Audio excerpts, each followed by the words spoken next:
Now let's create an XML schema for a simple address book. It's an address book that we use on our phones, basically name information. Maybe you can incorporate title information, organization information, email addresses, and multiple phone numbers associated with that person. There are a few things we need to keep in mind, that which of the following these fields are going to be required, which will be optional.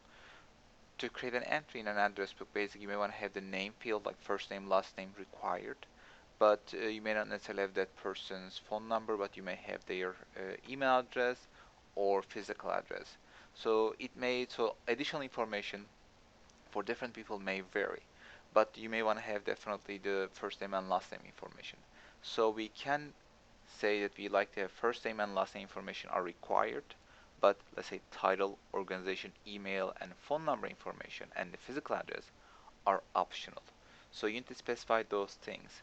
And when you work on your assignments, when you're creating schemas for collections, again, you're going to look at different type of items and availability of information about those items, and you're going to make such decisions. So which fields are required, which fields are not, depending on the availability of information that you have.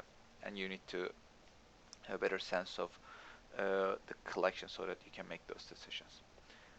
Let's move forward.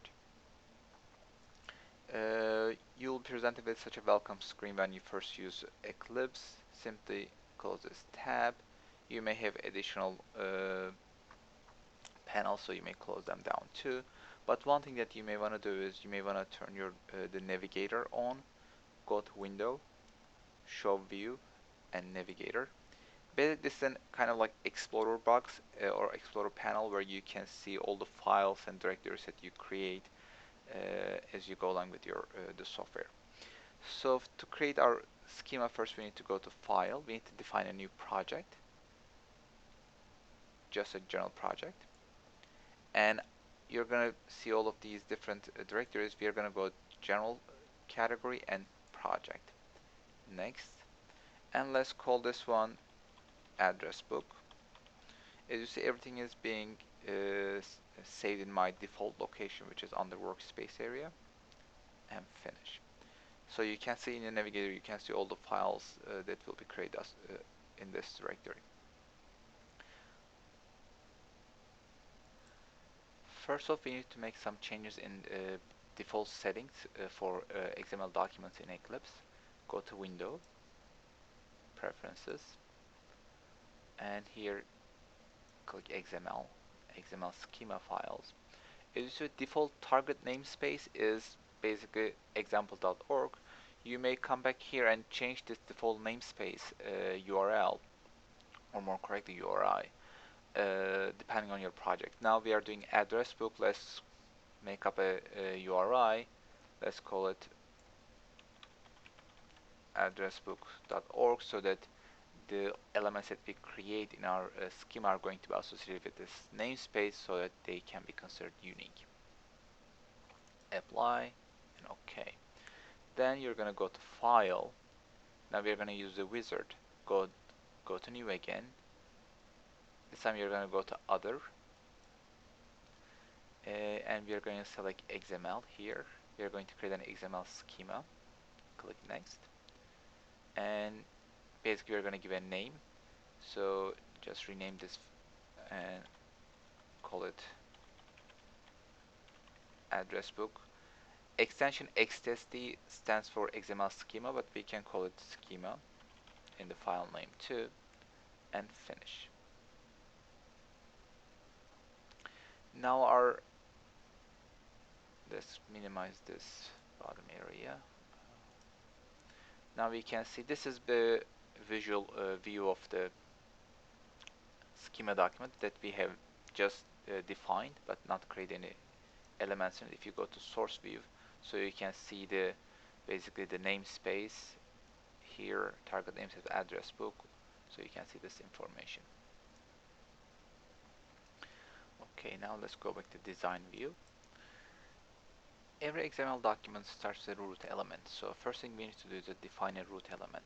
But before we get to that, just briefly look at this is the type of address book that we are going to create. But in reality, in an address book, we have and multiple entries, right? So we need to be able to repeat all of these elements for different entries. It's going to look like this. Basically, we're going to have a root element. We're going to call it records. It's going to sit at top, and it will wrap all the elements. And within basic records here refers to our address book. We are going to have many entries. So entry 1, entry 2, entry 3. But all of these entries basically will pretty much have the same elements. For some, there will be more information. For others, there may be very little information. But this is where we are going to specify required and optional type of information.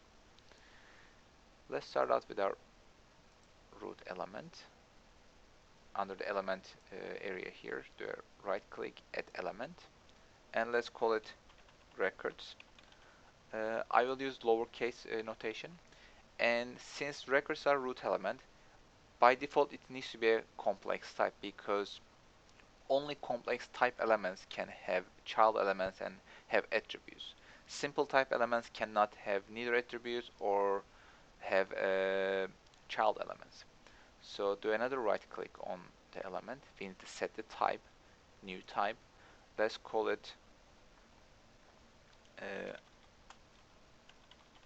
address type, and it's going to be a complex type. So we have defined our root element. Now you can actually double click on the element here so you can see our root element and its type. To be able to add child elements for this root element, we are going to have this entry, and which will also repeat. So you need to click on the type information here, right click, and add element. Let's call it entry. And entry itself is going to be a complex element because it will house the first name, last name information, phone number information. So it will have child elements. Do a right click, set type, and let's call it entry type. Try to be as descriptive as possible, so I try to keep the names and the types similar to each other. Let's double click on address type again. Now we can see this entry type information here. Now we can start adding our child elements here. Let's do a right click, add element. Let's call it first name. Add another element. Let's call it last name. To add element, basically I'm clicking the type here, do a right click and add element. We are going to have title information. We are going to have phone number. And we may have multiple phone numbers. We'll get to it in a moment. We may have, again, the person may have a number of email addresses. And finally, let's say street address.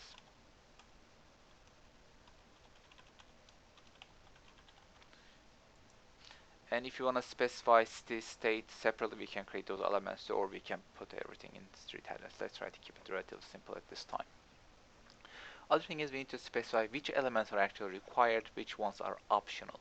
Meaning, for this address book to function, do we have to have the first name and last name information? But for some people may have just title information, phone number, or email address, or street address. So all of those things may vary. And also other thing is whether people in your address book are allowed to have multiple phone numbers or email addresses. Again, those are the specifications that you can make. Of course, to be able to create an entry, you may want to have a first name and last name information. Let's specify them as required. Then we're going to go to right click, set multiplicity. 1 means basically this element is required and can occur or can appear only one time in each entry. Same thing for last name. 01 means basically it means totally optional, but it can appear only one. 0 asterisk means basically it is optional, but it can repeat as many times as you want. 1 or more, basically it's kind of required. At least it has to appear once, but it may repeat many times. So in this case, last name we're going to go 1 by 1. Title, again, let's make it as optional. but and I specify a person can have only one title, not more than one. Phone number. Let's say a phone number is a person may have multiple phone numbers, and same thing for email addresses. And street address, again, because there may be business address or there may be a home address. Let's say 0 or more 2. Other thing is, now we have these child elements, specify them, but also we specify that this entry element can also repeat, right? We can have many entries in our address book. So we're going to do right click, multiplicity. Again, it can 0 or more, because when you first create your address book, you may not have any entries, so it's going to be 0 or more. Okay. Now we specified our create our XML schema. Let's save it first. Then let's do a quick validation. Simply do a right click on the file name down here in the navigator area. Validate. It is valid. Now we can move forward to create our instance document. Sometimes you may notice some problems when you're creating your instance document. You may always go back and revise your schema document. Then make another attempt to create your instance document. Click OK.